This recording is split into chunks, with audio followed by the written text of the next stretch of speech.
January 6th was an atrocity. It was one of the worst moments in American history. And when you think about the worst moments in American history, like World War II, things that happened, like the Holocaust, chattel slavery, we need to never forget.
What do we do?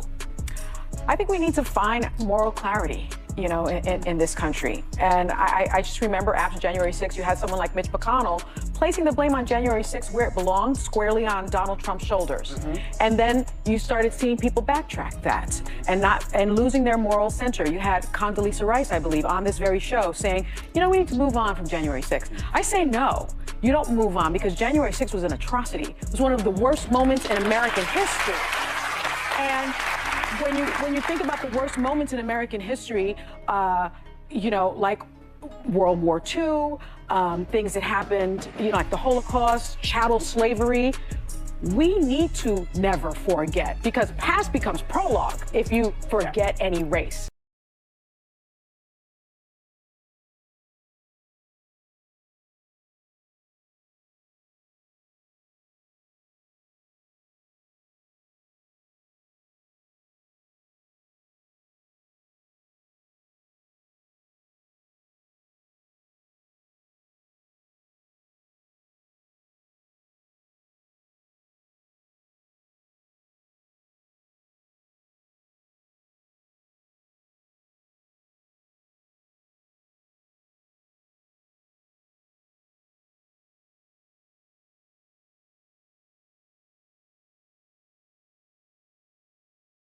I have to say, I think there were warning signs, though, that we would be where we are today.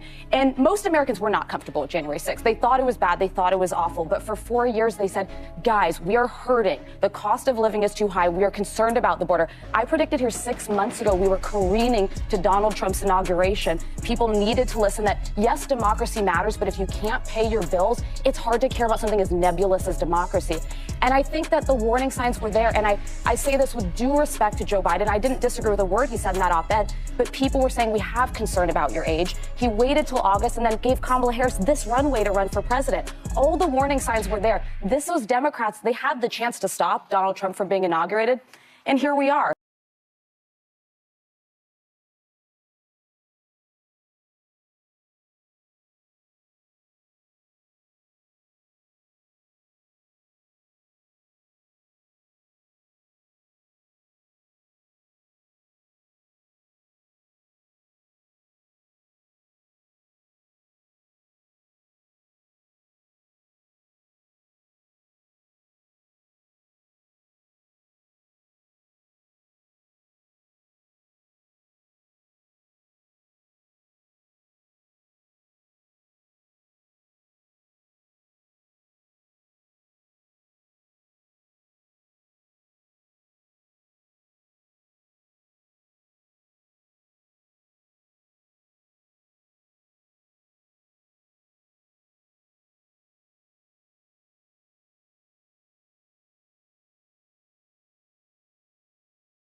I'm also very grateful to Joe Biden and Kamala Harris for putting democracy first, Constitution first. A few days ago, Kamala Harris was swearing in as vice president. She swears in the newly elected senators. It included senators like Ted Cruz. It included senators like Dave McCormick from Pennsylvania, who attacked her. But you see, it's not about her. It's about the Constitution. And every vice president does that. Yeah. And she's going to perform her duty today. And she's not just the vice president. She's also the woman who lost to Donald Trump. But she is a mature adult, not a toddler having a tantrum. She is a leader who understands that it is country.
The votes for President of the United States are as follows. Donald J. Trump of the state of Florida has received 312 votes. Kamala D. Harris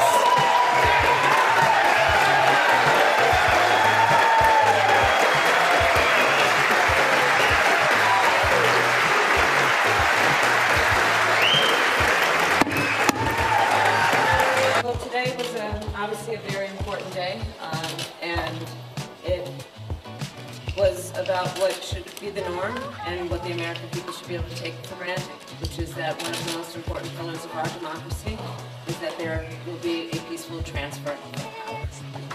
And today, I did what I have done my entire career, which is take seriously the oath that I have taken many times to support and defend the Constitution of the United States, which included today performing my constitutional duties to ensure that the people of America, the voters of America, will have their votes counted, that those votes matter, and that they will determine then the outcome of an election.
You spoke about the Liberal Party as an institution and the internal battles right now, but I'm wondering if you feel that another leader will have more success than you will at beating Pierre Poilievre in the next campaign.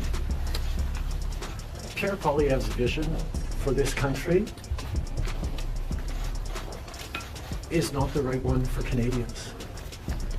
Stopping the fight against climate change doesn't make sense.